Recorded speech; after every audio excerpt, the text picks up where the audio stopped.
Tumsifu Yesu Kristo.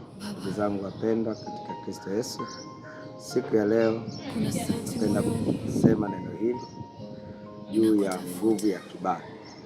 Nguvu ya kibali imebeba neema ya Mungu, baraka za Mungu katika kazi yako, katika familia yako. Kila unachofanya ndicho kinachomdhihirisha Mungu kwenye maisha yako.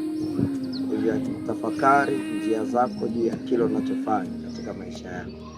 Je, kimebeba kibali cha Mungu? Kimebeba uwepo wa Mungu? Kimeakisi uwepo wa Mungu?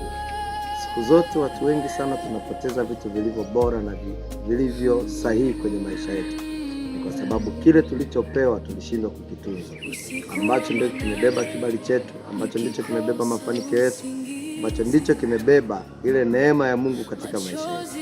Unapotunza ile neema ya Mungu kwenye moyo wako, kwenye maisha yako, ndipo napalilia ile bustani ya kibali cha kufanikiwa kwako, cha kuendelea kwako, cha kupiga kwako hatua. Katika tafakari ya leo, nitafakari, je, kibali chako kinamfunua Mungu kwenye maisha yako? Kibali chako kinadhihirisha uwepo wa Mungu kwenye maisha yako? Kibali chako kinafungua njia za Mungu kwenye maisha yako, ambazo ndiyo sehemu sahihi ambayo inakuongoza katika njia bora, juu ya kazi yako unayoifanya, juu ya biashara yako unayoifanya, juu ya kulea watoto wako na familia yako. Katika msingi huu wa kibali, katika sehemu hii ya kwanza, jifunze kutafakari juu ya kibali ambacho Mungu amekupa.